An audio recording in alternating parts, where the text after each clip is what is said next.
Recording live from Glory Hole Studios in Chicago and beyond. This is Cognitive Dissonance. Every episode we blast anyone who gets in our way.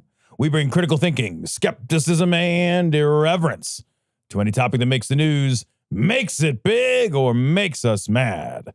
It's skeptical, it's political, and there is no welcome mat. Today is Thursday, May the 14th.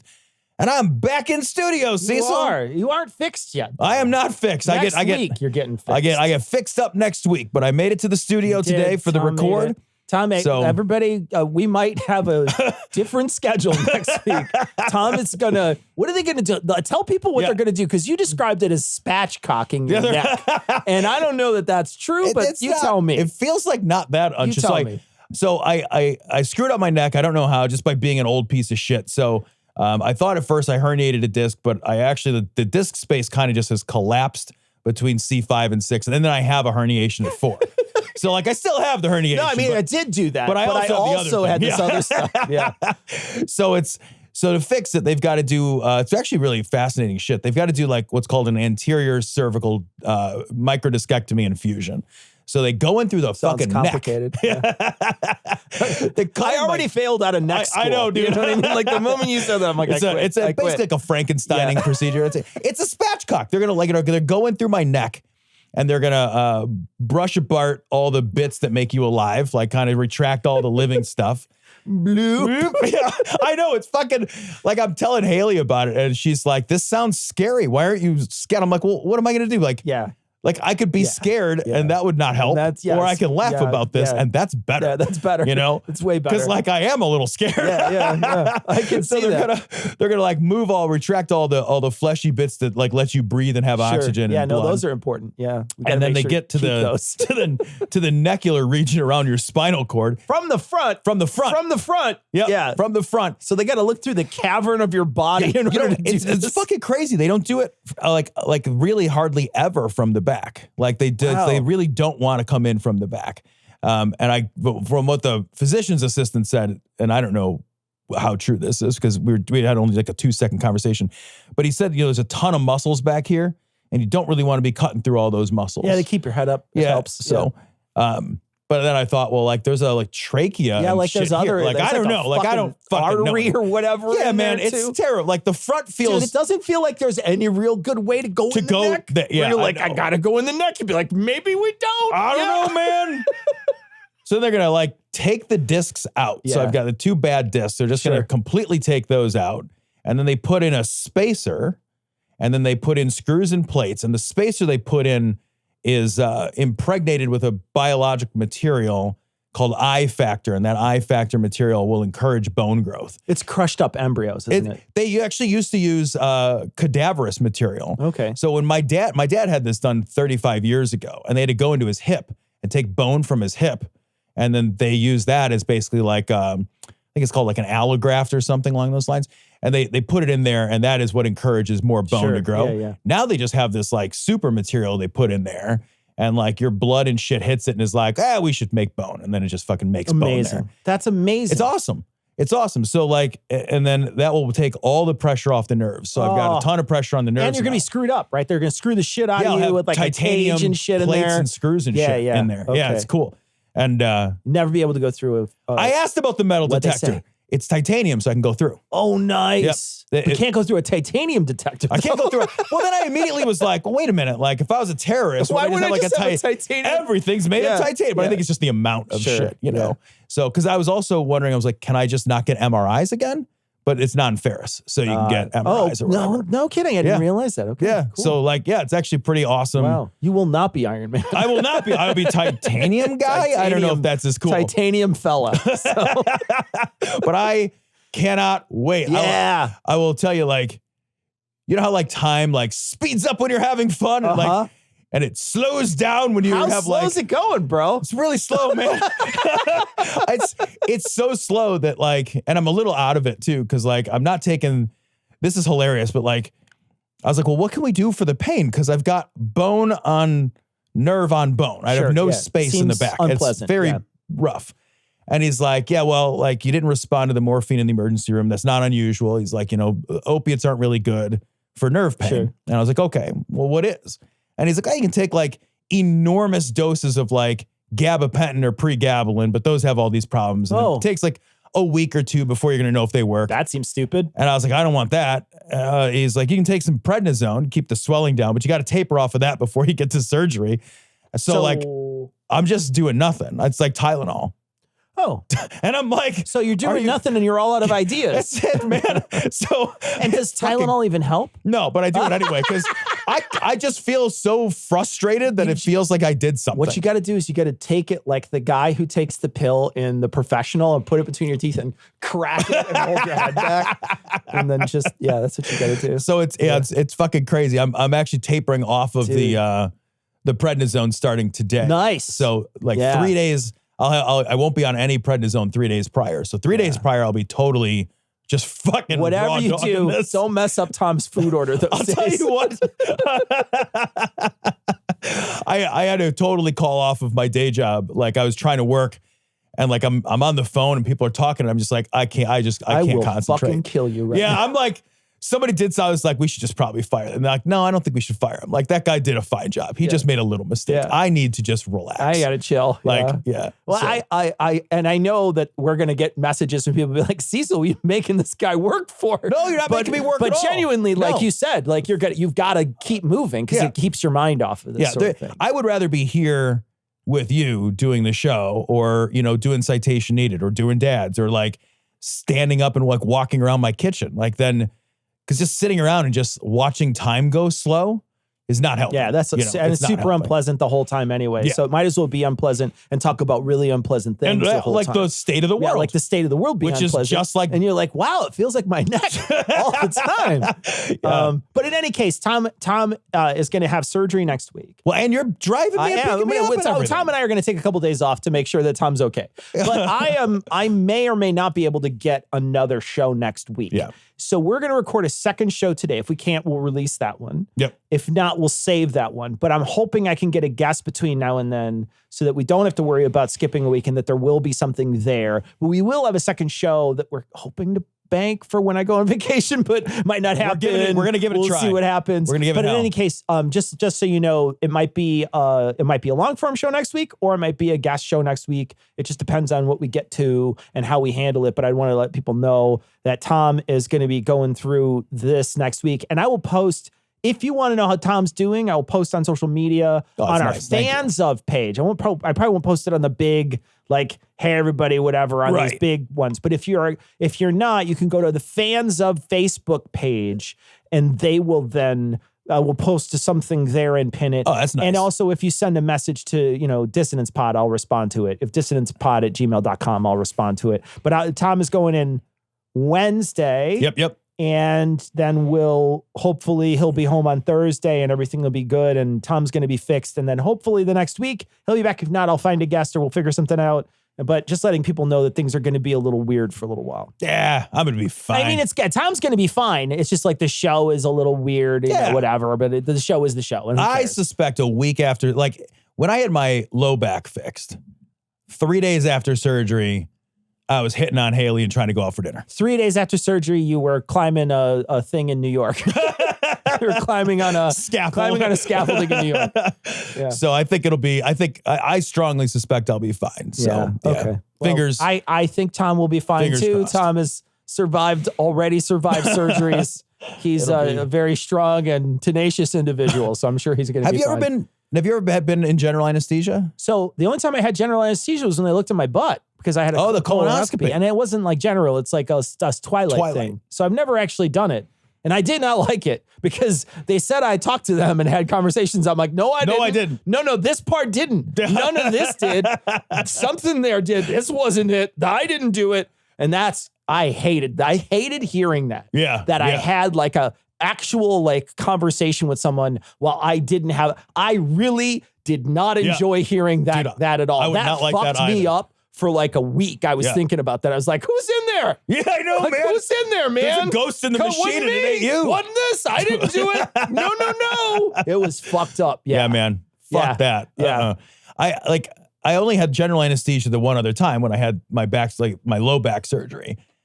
And it's like, I feel like it's dying. Like it's exactly like what dying will be like. It's just like you go back there and then you turn off and turn on again. It's nothing like falling asleep. Yeah. There's like when you fall asleep, there's kind of like a process, a gradual fading out and fading back in sort of a thing. Yeah. Where like there's some perception of time. It's the fucking wildest thing in the world. There's literally no perception at all of the space from out to back on. It's got to be like 45 minutes goes by in a second. It's like 1 second. It's like it never has. You're just like, okay, I'm going to have surgery. It's over. Yeah. And you're like, wait, the fuck? It's a really strange wild, experience. Dude. Very wild. Really unpleasant for me. I mean, not the feeling of it or doing any of it. It didn't matter. I was like, whatever. But totally I didn't like, freaks me out. I didn't like the after talk I had. I was like, I don't know. I'm just going to tell the next lady. I'm like, don't tell me anything. I'm like, don't talk about anything that happens. Dude, this is Vegas, okay? We don't talk about that. Minecraft proves that abolishing child labor was a mistake. The children yearn for the mines. This story comes from Financial Times. Bill Gates accuses Elon Musk of killing children with USAID cuts. Now, to be very fair to the position, that is because the USAID cuts will absolutely 100% unequivocally resolve with the death of children. Yes, absolutely. So he said that because it's true fucking facts. Yeah, absolutely. And I know that after listening to some right-wing people for a little while, right, and adding some of this to my steady diet of media, I will note, I think I already know what they're going to say about this. And I think the attack on Bill Gates from them talking about Musk using Doge to cut USAID, they will say something like, Gates is just mad because the faucet for the money has turned off. He's just upset because they turned the money off on these things that he was, whatever. Bill Gates does need the cash. And I'm like, but he's like a mega billionaire who in the same article says he's going to give all that money away. Wait a minute. Now when you point that out, I feel stupid. It's so stupid. It's a dumb argument, but that will convince many, many people. God, those people will are convince trash. a lot of those people. Doesn't that, first of all, that tells on them. Yeah. It tells on them in terms of what their values are, right? Because what they're saying is, hey, I would kill kids for money. I would hurt other people for money. Yeah. So I can assume that I can ascribe the same logic to you. Like, why would you? I would, it's like those people who are like, the only thing that stops me from murdering and raping people is the threat of Jesus Christ being sad about it or whatever. Yeah. Jesus is watching me. Right. Yeah. And you're like, oh, you're the worst. You're a bad person. Yeah. Like we've joked before, I already do all the raping and killing I want to do, which is zero of that, Absolutely.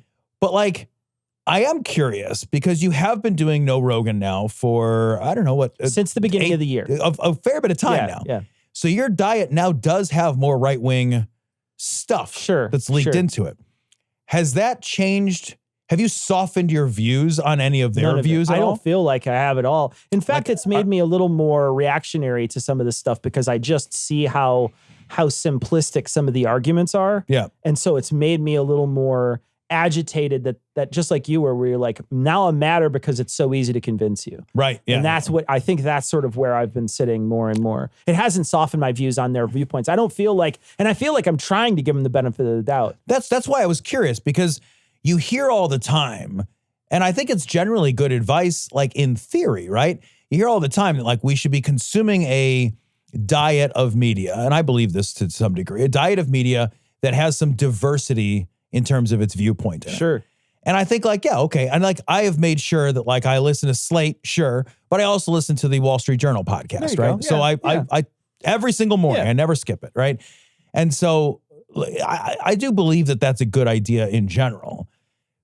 But I'm also just but the right-wing talking points are so blatantly stupid that I don't feel like they're going to they're not going to moderate my views. They're not going to attenuate any of my positions at all. In fact, when I listen to some of these right-wing positions or talking points, they fire me up. Yeah.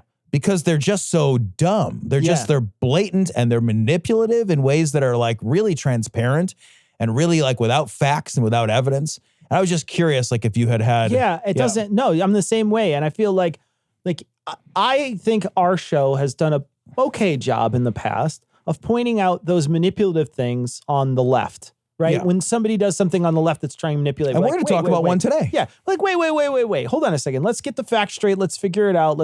And oftentimes there is a seed of truth. Jen, I think probably sometimes there's a seed of truth in some of the, farther right-wing talking points, but they expand it so much and they forget about some pretty obvious things that it makes it feel like you're just really neglecting it and you're dumb, or you're just blatantly manipulating people. Yeah. And I think the problem is that it doesn't matter if you have a bullhorn and you're stupid and you manipulate people, or if you purposely manipulate people, those people are still manipulated. Right. The end result is those people were manipulated. So that's what makes me upset, and what I don't give them the benefit of the doubt. And I think we spend a lot of that time trying to steel man, or at least soften the blow on a lot of their arguments too. Give them the benefit of the doubt way more. And it's still at the end of it, I'm just like, no, even if I give you the benefit of the doubt, I can tell you're doing the wrong thing. Right. And you're doing something bad. So let me ask you on this article, because I was curious, like, what about the sort of argument I can sort of hear in my head from people on the right who are saying, like, well, you can't save everybody. Yeah. It's not the United States' job to save every starving child or every disease, across the world. So if it's not our job to do it for everybody, why is it our job to do it for some of these people? Yeah. And I think what you have to say is, like, you have an opportunity to save some, so you should. It's soft power too. Let's not forget that it's soft power. Yeah. And I think that's the most important thing you got to think about with this article is, like, soft power is my porn nickname. We need the fluffer again. Soft power is down. But it's about using the charity that you do for, like I suggest, soft power to make sure that we have some influence on those areas. Right. And you're right. You're not going to solve the entire AIDS crisis. You're not going to solve hunger all over the world. But you are also an example. That's the other thing too, is that we are an example to other places around the world to help out and to try to edge us out for soft power, right? So if we help, then China helps, then Russia helps, because they all have to do the same thing. I think there's a cascading effect there that you help more people by doing it yourself because of that cascading effect. And if you just stopped, most people would stop. So there's no reason to, continue doing it, or they might do it a little bit and it won't matter. So I think there's a couple of important aspects there. I mean, I think that those people too who are going to say, well, you can't save the whole world, be like, well, you're an asshole. Yeah, right. Like, you're a bad person. Like, if you can, like, the difference between, saving one person and saving a million people is a lot. But if you can save that one person, you should. Isn't it just like an easy trolley problem? Yeah, sure. Right? It's like, well, I just like you. I got to run over some people. Can you just put trains on all the tracks? Right. Yeah. No. We can like flip some levers. Let's flip some levers. But I mean, have you also considered that we've saved virtually no meaningful amount of money? Almost no money. Yeah, at all. Yeah. And like I saw, I don't know if it was in this article or a different one that I saw, where they were claiming I forget which news organization. I might have been the AP, went after Doge and said, hey, we found like 23 things that you said you cut, or that you said that are basically cutting and that are taking a bunch of money, and they're added into your total. But we know you turned those back on because you were forced to. And those are still in your total. Still in your total. And so they went and they like deleted some of them, but they still kept the total. Are you serious? They fucked it all up. They're such assholes. That's because they just, like, these guys don't even know how to work a database, and we're telling them, please, like cut things in our government. Like, this is, and I think, Bill Gates is a billionaire, right? So, like, whatever. Like, I don't like Bill Gates as a person. Probably I wouldn't like him. I think billionaires are unethical in general, right? There's no ethical billionaires. So I don't like Bill Gates, but at least in this article, there's somebody who's calling someone else out for, this blatant misuse of all this power that he has. And he's misusing not just his own funds and his, he has no real sort of like charitable giving, but he also is like absolutely destroying other people's charitable giving. That's our opportunity. Right. Yeah. And he's destroying it. Yeah. I was also thinking about it this way too. Like, I don't know the exact dollar amount, right? But I think, like, when I read some article that, like, you know, if USAID cost the average taxpayer like $1 or less a year. I saw this. And so I thought immediately, I was like, would I be willing to spend $1 this year to save 1,000 lives? Yeah. If somebody said, Tom, you can have $1, or we'll say, and I'd be like, yeah, have my $1. Sure. Yeah. Have my $1. Even if it was one life. Right. Or even if you and 10 other people save one life. Right. I'd be like, fuck yeah. When you do the math down to the person level, because that's the truth of it, right? What does it cost me? There's no such thing as the government, right? The government is an amalgamation of all of the efforts of 340 million of us. Yeah. So what does it cost me? Well, it cost me $1. Let's say it cost me $5. Let's say it cost me $100. And you're saying, Tom, would you give $100 this year to save, 10,000 kids or 10,000 other people, or, vaccinate a whole bunch of people? I'd be like, yeah, that's great money spent. Sounds awesome. Awesome. I love it. I waste $100 a year on stuff like fucking garbage. I probably buy $100 worth of fucking candy in a year. You know what I mean? Yeah. Like, it's nothing. If we do the math at the personhood level, it's so easy. Yeah. It's so easy. Absolutely. May I remind you that this is a library, not some catwalk. This story from the New York Times. Trump installs top Justice Department official at Library of Congress, prompting a standoff. Weird standoff, too. This is such a strange article and is such a strange thing to do. At the very bottom of it, can you scroll to the bottom of it? Because the bottom of it, I think, is where the like stupid juice is that I want to squeeze. After Mr. Trump terminated Dr. Heightens, who had served in the job since 2016, the White House accused her of having placed, quote, inappropriate books in the library for children. The Library of Congress houses the Congressional Research Service, which provides nonpartisan information to assist in the drafting of legislation, and the Copyright Office. It also functions as the nation's library, holding more than 25 million cataloged books. It's primarily a research facility limited to people 16 years or older, but it does have a children's reading room. Nobody's going to the Library of Congress. Like, it's just a total misunderstanding of the word library, dude. These people are so genuinely stupid. But, the stupidity is like their bullheadedness, and the stupidity is like, it's part of the point. It's part of the point. But this whole article is really, really strange because he fires somebody, then he appoints someone, and then they send two guys over with like a note pinned to their chest. Mom said I work here now. Mom said I could go on field trip. And so they show up, and then they're like, no, go away. And they're waiting for Congress essentially to decide who is this person, because it's got to be decided by them. Yeah. Like, you can do whatever acting bullshit you want, but these people are like walking in thinking they're going to just waltz in and do some shit. And they're going to doge it up. Is what no, they you're thought. not. Yeah. No, you're not coming in. And they had to leave. Like, they made them leave. Have you ever tried to fuck with a librarian? Is there anyone in the world really you want to fuck with less? Real bad idea. Than a librarian. Yeah. First of all, these fucking appointees walked in. They got shushed. They did. They got shushed so hard. Shushed. Yeah. Someone tapped the sign. You know what I mean? Like, quiet, please. Like, just tapping the sign. They walk in. They're just like, first of all, we know you still owe on a book that you took out in second grade. Someone's got him in a chicken wing, making him dig through his fucking pants to pull out the change. You did not return your Judy Blume book in second grade. It's 5 cents a day, and it's been 14 years, your sir. Your Goosebumps book wasn't returned. Yeah. Sir, you got to turn in your Mein Kampf copy. Only this time, it's different. Who left the fridge open? Tug Speedman. Scorcher 6. Global Meltdown. Here we go again. The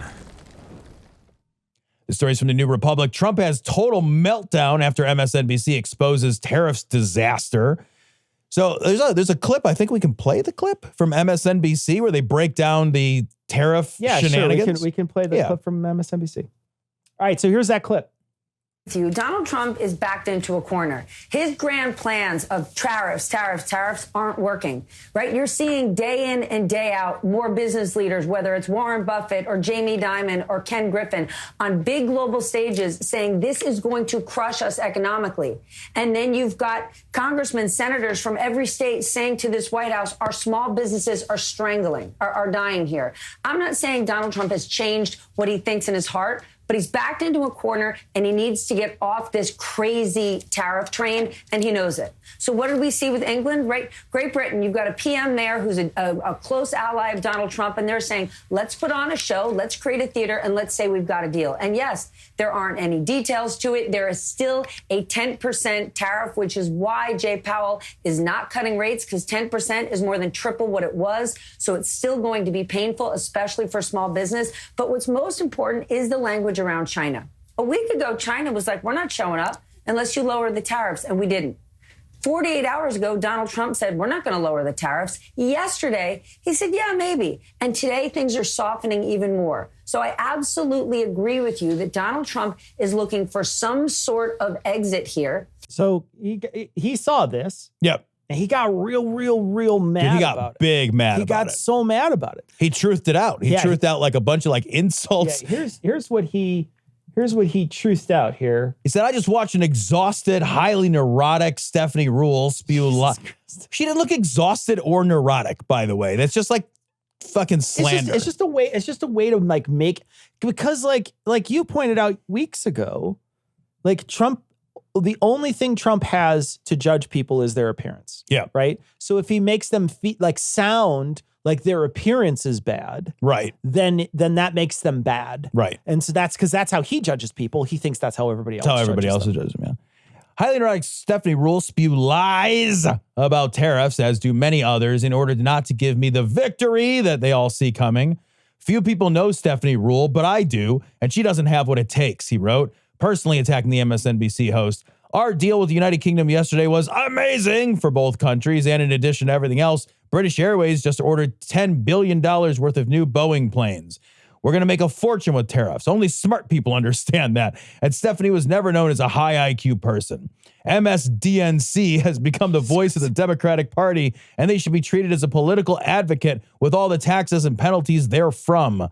Their ratings are terrible, but Brian Roberts and his crew should be forced to tell the truth, make America great again. Yeah, he's mad. But like genuinely, if you look at what happened, like these pauses, when he's pausing these things, like he's pausing China, he's pausing other tariffs, when he pauses them, that doesn't automatically reinstate all the stuff that we had before. No. Because people are like, well, I don't know. Yeah. You paused it. You didn't just say it goes away. So now what do I do? Yep. Because we know you're fickle, and we know you can change your mind, and we know you can fucking just decide on a dime. So why would I continue or even try to go down that avenue anymore until you've said it's 100% resolved? Yeah, and people are making all kinds of alternative arrangements, some of which, once they are locked into, they will have signed contracts. They will have made, like deepened relationships. They may have found other suppliers that they prefer working with. They may just be like, hey, I don't want to do this kind of business anymore and walk away. They're not interested. Yeah. There's no damage to doing this kind of nonsense. Like the deal with Britain is a nothing. Like it's literally just a nothing. That was never anything. The pause with China, I think, surprised everybody. I listened to a few podcasts about this. I think nobody thought that they were going to make a deal as quickly as they made a deal in order to get to a pause position with China. I think that was surprising. The markets reacted very favorably to that. But again, it's just a pause. I don't think that uncertainty, and here's why I don't think this, because literally nobody says uncertainty is good for the economy. It's not good. It's great for probably him and his friends. Yes. Because it's also good for him because he can always say, I fixed it. Yeah, like this is the classic create the problem to fix a problem stuff. Yeah. What I do want to seize on, though, because I think it's actually one of the most important things in this blast that he put out is at the very end when he says, MSDNC has become the voice of the Democrat Party, and they should be treated as a political advocate with all the taxes and penalties therefrom. That is a straight up threat. Yeah. This is, again, yet another straight up threat to media, to the press, to say, stop producing material that disagrees with me. Stop criticizing me. Stop attacking my policies, my positions, or I am going to find a way to retaliate and to hurt you. And we know he's willing to do that. Look at what he's done to the top law firms all across Washington, D.C., and the way that his administration basically bent and broke many of those firms in retaliation for their working against him on criminal cases and civil cases. This is real. That's chilling. That to me is very chilling. Yeah. You're not wrong. And you're going to see his administration carrying out these orders, right? So like he might say something like that. And I wouldn't be surprised in a couple of weeks if they get some sort of message that says certain things have been stripped from them. I wouldn't be surprised by that at all. I was also thinking too that like there's probably going to be, here's my prediction for what it's worth. So like this and $7 can buy you a cup of coffee, right? Or maybe $8 depending on how the tariffs work out. I do think that we will see in the next 6 months a heavy weaponization of the FCC. I think that the FCC will be aggressively weaponized by the Trump administration against organizations that criticize and run editorials. I think that they will try to strip organizations of their licenses. I think they'll try to use the FCC to damage the ability for organizations, even like NPR, to continue, and PBS and MSNBC to continue to function, CNN. Yeah. I think that will be absolutely weaponized. And I think it'll happen in the next 6 months. Yeah. I could be wrong. No, I think, I certainly wouldn't want to bet against it. Yeah. No, it wasn't me. It was the one-armed man. This story is from Newsweek. Donald Trump blames air traffic control problems on Pete Buttigieg. Cecil. Yeah. I'm a little out of it these days, I admit. But can you tell me approximately what month it is? Approximately May. So it's been about a half a year. You can't still blame shit on the other guy, man. Well, and you can't blame it after you came in and fired a bunch of people. Right. Right? Like they have been making concerted efforts for years to try to sort of make sure that they had enough people as air traffic controllers. A lot of their line is this DEI line. They keep on talking about this like it's DEI. That's why everything is all bad. They chased away all these older people in the past. And I remember looking into this and seeing like there's more white males that do this job than anyone else, like by a lot. Like it's not even close. Okay, but is it all white males? Because unless it's all, no, then I guess there's you let one in. If you let one in, that's it. Yeah, but like seriously, that's essentially Just takes a drop. That's essentially what they're saying, and they're trying to twist the numbers to make it seem like it's DEI that has ruined this organization that sort of makes sure that all these air traffic controllers are around, and that's just not true. It's that we can't fund it properly, right? It's again, this has always been our problem in this country. We create something like the air traffic controllers that are, control all the air around all these different fucking airports all over the nation. And then we don't fund it properly because Congress keeps on turning the spigot off. Yeah. Right. They keep turning the spigot off. We won't get pay increases. Look what they did. They came in and they fired a bunch of people. And then afterwards, they're like, fuck, we fucked up. We need these people. They tried to hire a bunch of these people back, and they're never going to get the proper pay that they really deserve. These people deserve a lot of money. This is a stressful fucking job. They work long hours. They have to sit in front of a fucking monitor and make sure planes don't fucking smash into each other, and they're constantly stressed. It's really tough. It's not an easy job. It's not. You got to pay these people, and you got to make it a job. Like they're talking like, oh, you can come in and get a 3-figure salary or a 6-figure salary. No shit. You can do that in a lot of industries. Yeah. You got to make it really, really, really, really, really, really enticing for these people. Give them, massive amounts of time off. Get enough people in there so you can handle it. You got to hire more people. All those things are so important. And the thing is like people go into the training and they fail out of the training because it's a fucking hard job. It's not an easy job. You can't just walk in and think you're going to get the job. It's a hard fucking job. And you got to entice. If it's a hard job, you got to pay people. Yes. And if it's hard to get in, it's even more crucial that you got to pay people constantly, because not only will you have the people who can't get in, you also are going to have turnover. It's a hard job. So you just got to pay these people to make sure it's worth their time, and they're just not doing it. Dude, every time I get on an airplane, I want to know that all the people involved in that airplane, all of them, are having a great day today. Best day of their life. I want everybody who's involved in my airplane experience in any way, from the fucking baggage handler to the guys with the fucking like red sticks that say go down this runway and not that runway. The best day of their life. Absolutely. Yeah.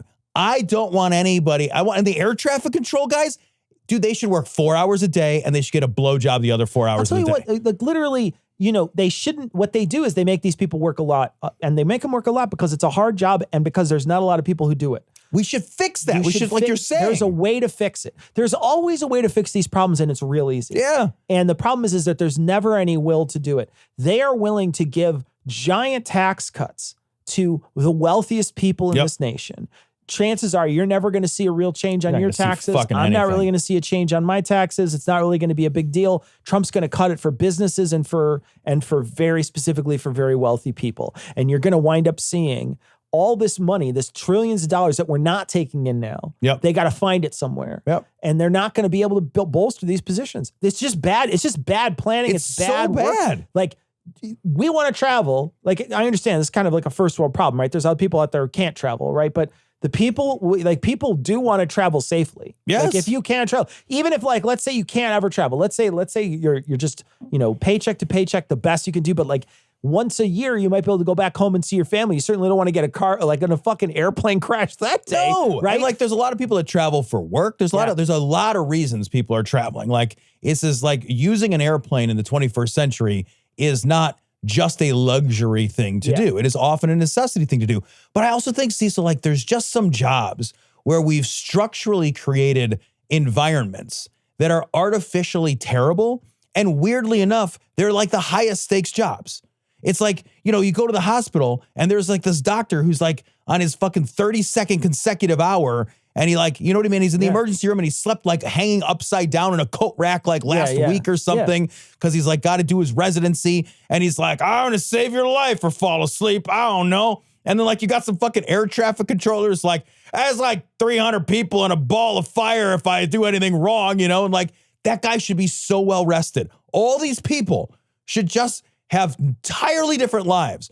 But we build these insane incentive structures around how we employ these people to save money where it doesn't matter. To save money where, like, I don't want savings there. I'm happy to have the savings go literally anywhere else. And when I get on an airplane, it's taking off. I'm not like, I'm sure glad I didn't pay an extra $11.99 for this ticket to make sure that fucking air traffic controller is like not like hopped up on fucking no-dos all day. No, thank you, man. No, thank you.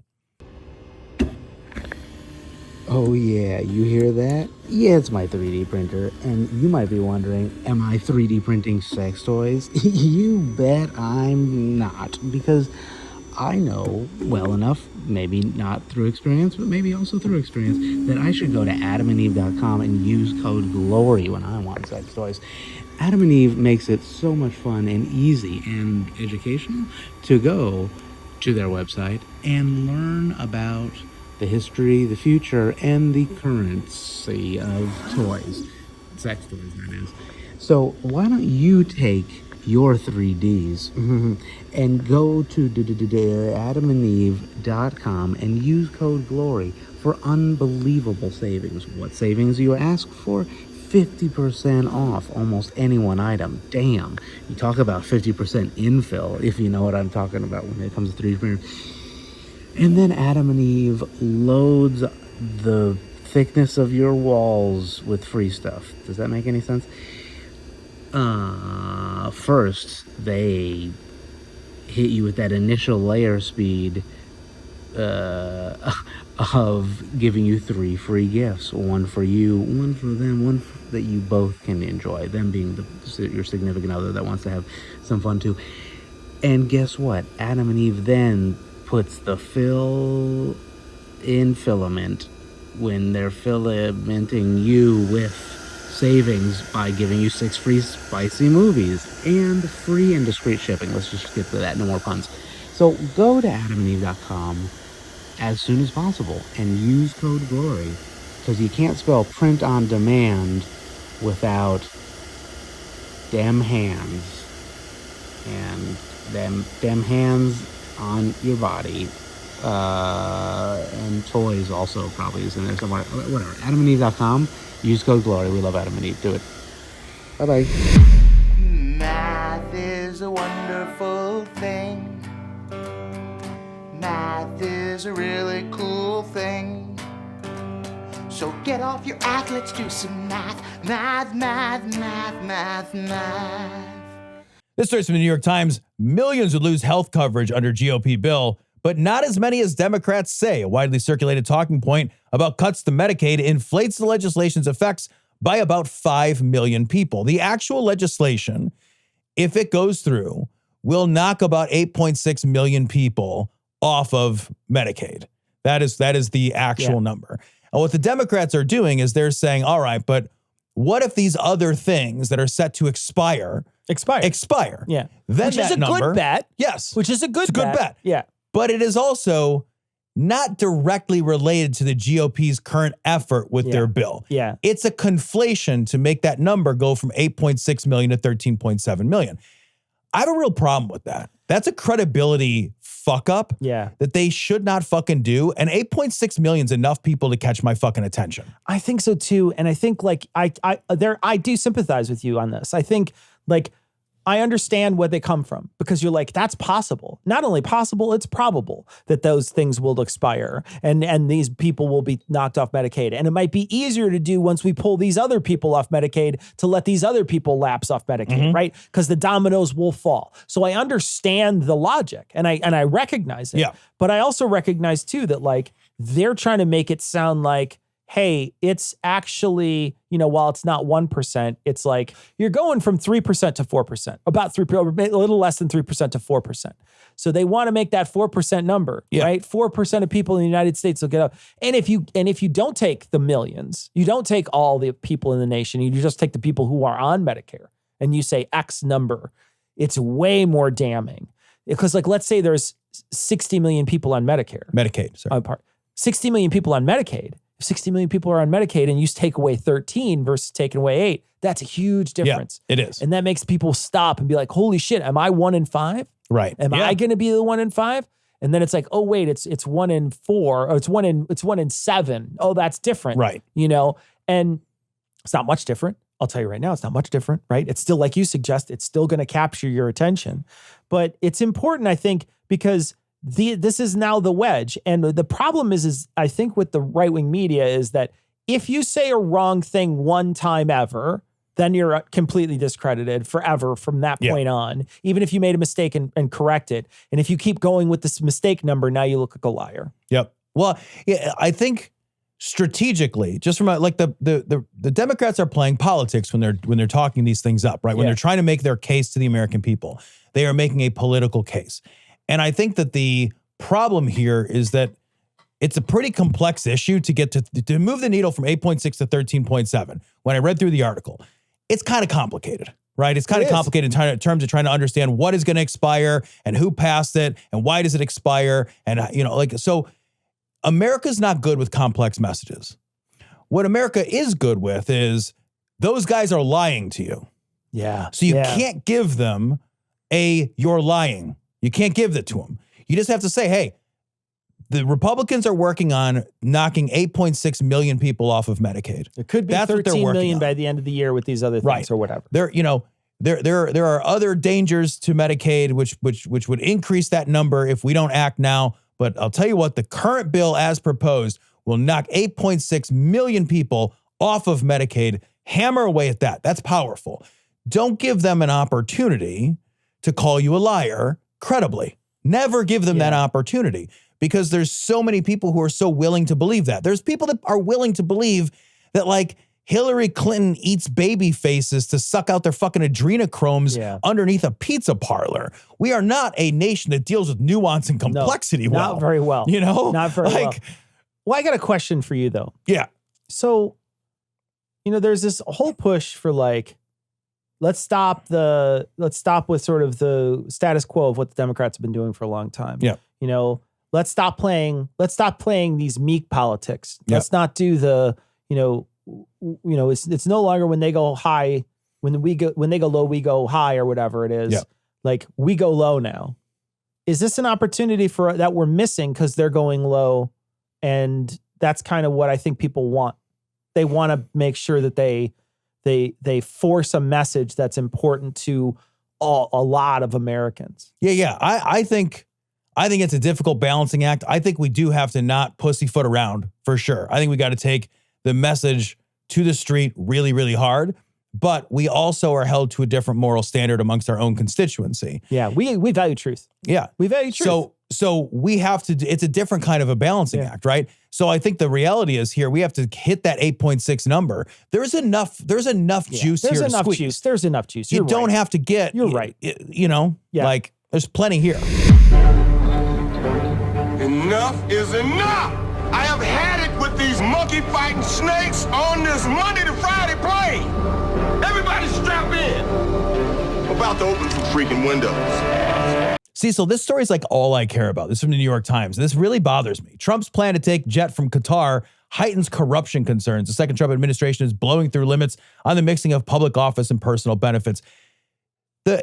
So I've listened to a bunch of shit and read a bunch of shit about this. So I guess that the current Air Force One, first of all, there's two Air Force Ones. If people don't know this, there's two Air Force Ones. There's always two Air Force Ones.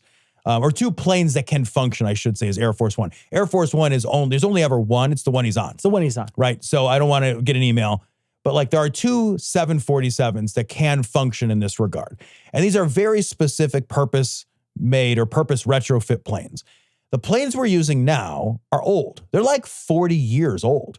So these are not the latest and greatest 747s that are out there. They're very old airplanes, and they are not in particularly good shape. One of the podcasts I was listening to this morning, which was either Slate or The Daily or one of those, it was a pretty big show. They called it janky. They're like they actually used the word janky to describe them. Do they like shudder when they're taking off and landing? They're just old planes. They're very sophisticated airplanes, but they're not new. And there's been, for a long time, Boeing has been working on building new planes that will serve the function of Air Force One. But these planes take a long time to build. Like they don't just like whip out an Air Force One ready 747 off the factory floor. These planes are custom built. All airplanes are actually like, they take years to produce these things. So there's already a planes sort of like appropriated and the money set and the budgets and the contracts, all that stuff is done for replacements. Trump is pissy because those airplanes will not be ready by the time in time for him to get in one. And he's a big fucking airplane guy. Like he fucking strokes airplane dick constantly. So the Qataris are like, hey, we will give you this airplane. It's an older airplane, but it's way newer than the current Air Force One. It's a used airplane. It's worth about $400 million. We'll just give you this airplane. And then you, as the Department of Defense, you can accept it in as a gift. And then after Trump leaves office, it will then be gifted from the Department of Defense to the Trump Presidential Library, which effectively just gives it to Trump. And not only is that corrupt as fuck, but like that airplane, like it is a mobile White House. And it is a mobile White House that serves like important military functions, like really important military functions. During 9/11, George W. Bush was flying around. That was the command center when we were under attack, was Air Force One. They scrambled him into Air Force One and flew him around. Like this is a really sensitive piece of military technology and espionage technology. The idea of taking one of these from a foreign government that in 2017, Trump himself accused credibly of funding terrorism seems just so blatantly insane. Like just from a security standpoint, like if I was a guy that was like running the security things for America, I'd be like, yeah, man, we're not going to like let the Saudis come do the remodel at the White House. Yeah. Right. You would like anybody who said like, let's have the Saudi Arabian government said they'll do a full fucking remodel of the Lincoln bedroom for free. We should let them do it. They're sending their guys over to do it. Like they're not just going to hire it out here. That's what I'm saying. They're not going on Craigslist. Right. To be like, Fiverr, hey, dudes. who can we get over? We need to do the Lincoln bedroom. We got to chop the bed down a little. It's long. And like something like that. Right. No, instead it's they're sending their dudes over. Right. With saws. Yes. And toolboxes that you can't look in. Right. Yeah. Like this just seems like if I was the Qatari government, I'd be like, I'm filling this plane full of listening shit. And like, I get to crash the plane when I want shit. Like I just would. Yeah. I would be like, this is what a dumbass. What an opportunity as a foreign nation to give you this thing and to own your dumbass. Yeah. And I think like what you're seeing is, you know, like you suggest blatant corruption. And you're also seeing him, you know, it's something for him. It's something that he's going to get to keep, right? He's going to get to basically keep this thing until after he's out of office. He gets to use it now and forever. And he'll have a brand new, really nice, beautiful jet that he gets to fly around. It's not brand new, but you know what I mean? It's fucking better than when he new to you. New to you. Yeah. And it gets to fly around when it gets to have a jet. He doesn't have one of these. Right. He doesn't own one of these. Yeah. Right. So he's gonna get one of these. And I think like I saw arguments online where they're saying, oh, other places have gifted, like they gifted the Statue of Liberty. Like, yeah, well, the president didn't take it home with him when it was done. Yeah. He didn't like leave office and put it in his front yard. You know what I mean? It's so different. To the United, it's so different. Were people really saying the Statue of Liberty? Ann Coulter put it out there because she's a provocateur idiot who put that out there. But, what a dumb no, I don't know that it's dumb. I think it's easy to convince some of these people. Yeah. Right? The people on your side are so easy to convince. And she's a provocateur, so she's happy when people are talking about her, whether or not she cares. He doesn't care whether you think she said something clever. She's just as happy to be dunked on as long as you're talking about That's her. true. Yeah. So it doesn't matter. And so I think what you're seeing is a push from people on the right because they just want to defend everything he does. Every single thing he does. And nobody can look this in the face and be like, this is wrong. You can't just get shit because you're just working in the government. That's not how it works. Because of course. It's like Trump parked their car and they folded a 747 and they tucked it into his fucking pocket and be like, here you go, kid. Go get your fucking shine box. And then they walk away. Like, so crazy. Like, it's so crazy to me that this is happening. And this guy is just I really hope, and I'm sure someone already has, they're going to sue him over this. I hope somebody sues him over it and it goes to somewhere. And I would love to see everybody. This would be an amazing thing to hear Clarence Thomas have to deliberate. Because he's a guy who's driving around in a billionaire's fucking RV that bought for him. And he's getting flown to fucking Alaska. I already got two no votes on that one. I know, right? I already got Alito and him. Like, I already got 2 no votes. Dude, do you have, like, when you were working a corporate job, like, my corporate job, I have to take, like, a fucking ethics training. Every year. It tells me, like, okay, like, I can go to dinner. Like, a client can take me to dinner, right? Can you get a jet from Qatar? Right. But, like, a client can't give me a jet. Like, a client can't even take me to a particularly nice dinner, right? Like, there's, like, limits. It's like, it's Applebee's or Olive Garden or McDonald's. Like, we don't set it, but it's like in the thing, it's like, it basically says, like, in the fucking thing, come the fuck on, dude. Yeah. You're not going to You're not going to fucking Alinea. Right. So exactly. You're not going to Alinea. That's not what we're doing. We're not doing a business dinner there. If you want to do, like, the best we're going to allow is like Gibson's. Yes, that's the best you can do. And that is like, those are 2 Chicago restaurants. That it's a great restaurant. Alinea, though. Yeah, Alinea is the best. Next level. One of the best restaurants in the world is in Chicago called Alinea. And one of a great steakhouse, but not a super expensive one is. You're out of there for Gibson's. a couple $100. Couple of people. It's a nice dinner for sure. But like, I have limits and I'm no one. Also, like, I don't know that people do. Like, just think in your mind at how huge a 747 is physically. And how many places there would be in a 747 to hide a listening device amongst the tens of thousands. Like, I looked this up. There's like hundreds and hundreds and hundreds of miles of wires and cables in one of the. To make this thing truly safe, security-wise, would take years. They have to essentially take the whole fucking thing apart. Put it back together. And then, like, look over everything. Because, like, imagine how small the listening device is. I mean, it's fucking 2025. You can have listening devices that are tiny. It's needles and haystacks, but it's haystacks full of wires. Yeah. And like, this is just an inherently unsafe thing to do. I think you're absolutely right. I think it's an impossible task to try to go through that sort of thing. You said it's needles, it's needles and haystacks. It's like, it's a haystack full of needles that you're looking for one specific needle. Yeah, man. That's really what it is. And you're like, that's an impossible, it's almost an impossible task. So I think it's a danger to have something like this without it coming from us, right? This is something you make. I made this in-house. I made this myself. For real. Like there's no royal taster that can get us out of this. Yes, exactly. Yeah. Like, imagine if, like, the Iranians were like, we would like to gift you all of your meals. We wouldn't be like, cool. Yeah. We'll let the Iranians just make all of the president's meals from now on. Everybody would be like, that's dangerous, man. What are you talking about? Yeah, man. What are you saying right now? Scum, slime, menace to the golfing industry. Cecil, I saw this story this week and I sent it to you. This is America, bro. New York Times. Robert F. Kennedy Jr. swims in Washington Creek that flows with sewage and bacteria. And I want to read part of this. So the place he went was Rock Creek. Rock Creek has high levels of bacteria and other infectious pathogens that make swimming, wading, and contact with the water a hazard to human and pet health.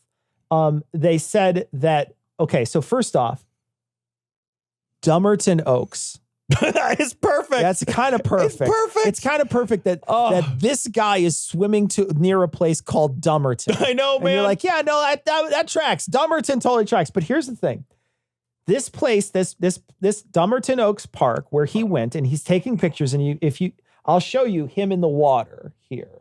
So this is him in the water. He's also his shirtless. grandchildren's names are Bobcat and Cassius. Bobcat.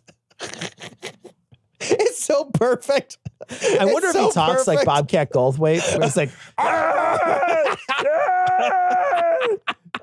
anyway, he's got his shirt off. He's standing in this water. And here's what it says. I want to read this. Dude, I thought he was wearing a shirt. He's so red. I thought it was a red shirt. It was a red shirt. So Dummerton Oaks is downstream from Piney Beach, a tributary of Rock Creek that receives about 40 million gallons of untreated sewage and stormwater flow each year. So it's downstream from that, and they're just like, yeah, they shit in the water a couple miles up the road, but it's still good to wash in. Like, he's fully submerged at one point. Fully fucking submerged in this thing. Like, do you want brainworms, man? That's how you get... Wait a minute. I hope he gets... I hope he gets... like such a severe case of pink eye that his whole face turns pink. That it's just like his whole face is just like pink, and he just has to walk around like a pink guy. God, doesn't this? He's not a pink guy anymore. He's a pink guy. He already kind of looks like that. It's fucking weird red body. Red and like he's already like a red hot. God, can you imagine if it affected his voice? It fixes it. Oh, it comes out.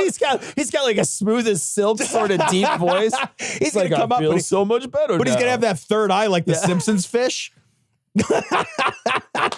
He's such a fucking idiot. But he's like the best part about this article is the last line. It says, Mr. Kennedy, it's not the last line, it's the last one. As a teen in the 70s, Mr. Kennedy earned a reputation as a reckless adventurer, eating bushmeat and enduring disease on trips to South America and African safaris. He later earned notoriety for his handling of carcasses of dead animals, including a whale and a baby bear. This man is our Health and Human Services secretary. Today they asked him a question. He's like, I don't think people should be taking medical advice from me. Have you heard that? Well, there we agree, sir. Hey, there we agree. At least the United States people can all agree on this. The end of this article has a line that I think this line should be the end of every article about Robert F. Kennedy Jr. I feel like this gets you the Pulitzer. Go ahead, Tom. Mr. Kennedy has also said that a parasitic wormhead got into my brain and ate a portion of it and then died. I literally think that every article about Robert F. Kennedy Jr. should end with that line. Yeah. No matter what it is. No matter about the measles outbreak, whatever. That should be the end of every.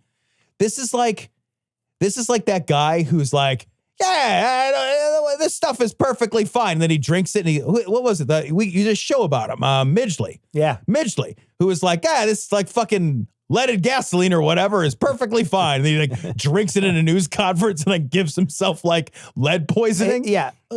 I want to talk about my childhood. So I grew up near the sewage and shipping canal, right? It's like called the sanitary canal, shipping canal, yeah. Right? So the I.M. Canal is different. This is the big one. The I.M. Canal is the little one. Okay. This is the big one that runs the barges to Lake Michigan from the Mississippi. Okay. So essentially it connects through rivers. I think the Illinois is one of those rivers, and it connects, and it gets from the Mississippi. You can make your way all the way up these rivers, all the way to Chicago with these barges.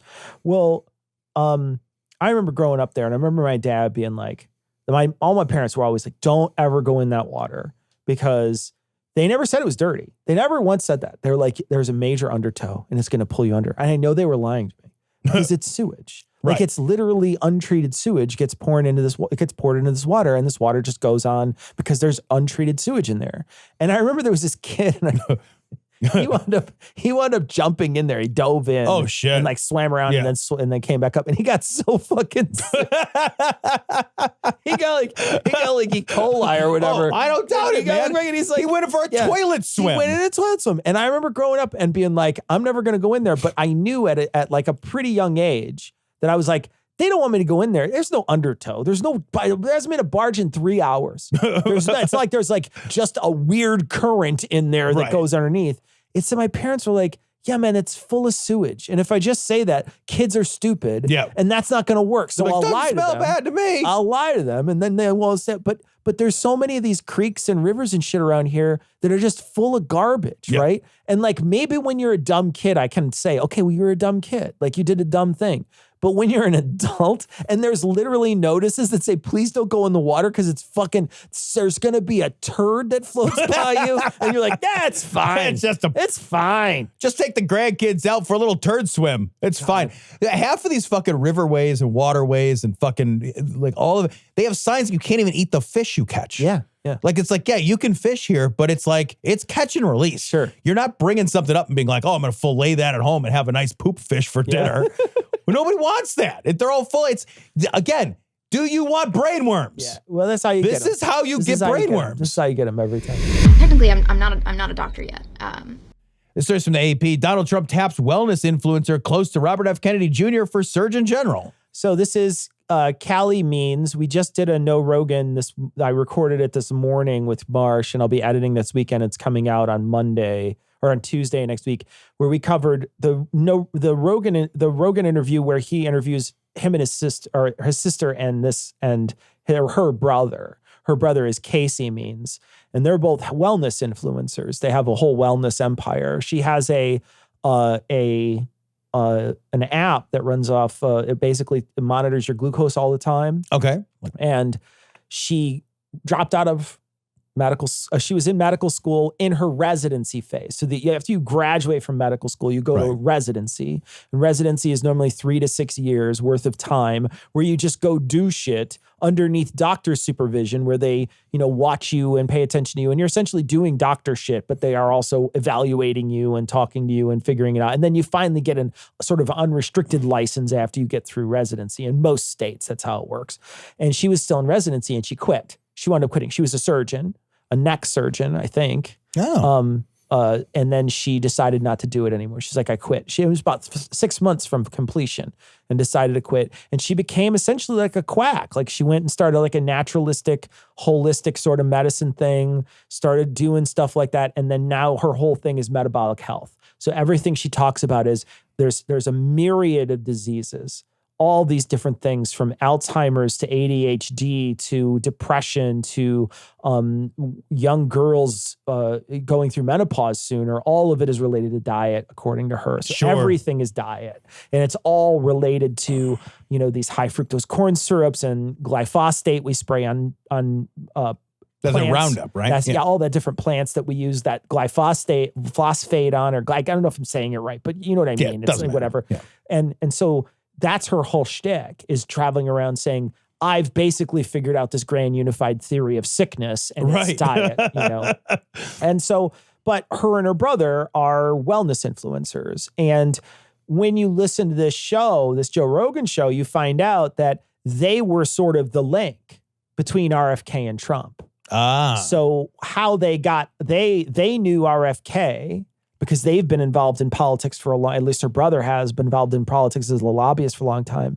And then he introduced the two and got them both involved with each other and made sure that they made nice. And now she's getting her reward. And her reward is to be Surgeon General. Well, she's not actually a surgeon because she didn't finish school.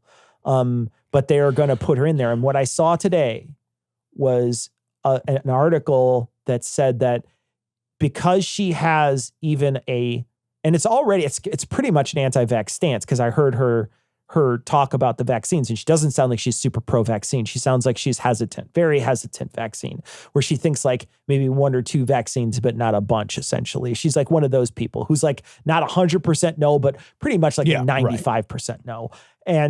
But that is not anti-vax enough for the people who are in Trump's camp. Jesus Christ. And so they're actually saying no. They're saying she shouldn't be. They want somebody more radical. They want somebody who's more like RFK, somebody who's more radical like RFK. Jesus Christ. So we're in trouble, dude. We're in big trouble. And this is what we talked about before when we talked about, Tom, if you were going to get put in the position of being president of the United States, I would hope that you wouldn't just be like, you remember that one guy who had us over for turkey dinner and he did a really good job carving that bird? Let's make him Surgeon General. Yeah, I know. Because he's good with a knife. Yeah. Like you wouldn't look in your Rolodex, or you wouldn't even call, let's presume you did a surgeon. Yeah. You wouldn't even call the guy who's doing your neck to be like, you should be in charge of all the people. No. You should be in charge of large swaths of medicine in this country as the Surgeon General, right? No. That's something you wouldn't do. I would find somebody who is a fucking public health policy expert, because Exactly. I'm not an asshole. Exactly. And I understand the limits of my own knowledge. And like the purpose of having advisors and cabinet positions and secretary positions is like there's built into that structural institutional understanding is that nobody knows all the stuff. Yeah. So we have to get people who are experts at the stuff to help us do that hard stuff. Yeah. Because the world's gotten really fucking complicated. There was a time when there was a guy who knew all the stuff there was to know about computers, right? Yeah. Because computers had not yet become as complex as they are now, right? Now you've got a guy who knows, well, I'm actually a networking guy, and I'm actually a cybersecurity guy, and I'm actually a software guy, software engineer guy. And now there's different levels because things have gotten more complicated. As systems, and government is a system, as systems become more complicated, we need deeper benches of expertise. One of the things the Trump administration doesn't value is expertise. Yeah. So it fucks us. It just completely fucks us. We all understand all of the ways that we value expertise in our lives, and we seek out experts when we need help. Like if you had a Porsche or Porsche, depending on how you want to say it, you would not take it to the fucking Chevy dealership and say, hey, would you please work on it? You wouldn't do it, right? Yeah. It would be a silly thing to do, even though they're related, right? You wouldn't take your fucking supercar over to the Chevy dealership. Yeah, you wouldn't take your McLaren down to Jiffy Lube. Right. That nobody would do it. We all understand that's insane. Unless you're just I don't like this McLaren. I'm going to take it to Jiffy Lube. Can you imagine fucking roaring a fucking McLaren that would into a actually Jiffy? be a funny video. Someone should really make funny. that video. I'm sure one of these really rich influencers. Anyone who's got an extra McLaren laying There's around. plenty of these Or an extra Jiffy Lube. Dude, these influencers, these guys who do Twitch and shit. There's people who have fucking McLarens. These guys are so fucking rich. Dude, these people spend so much time in there. It's nah, man, I'm good. I don't need to spend 9 hours a day on Twitch. I ain't your friend, bro. I know, man. That's too much. That's too much. I'll drive a Honda. Yeah, I'm okay.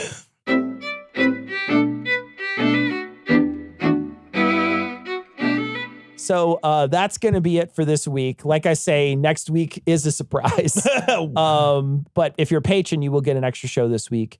And it is going to be a funny show. So check that out. And then next week, grab bag surprise. But we're going to leave you like we always do with the Skeptic's Creed. Credulity is not a virtue. It's fortune cookie.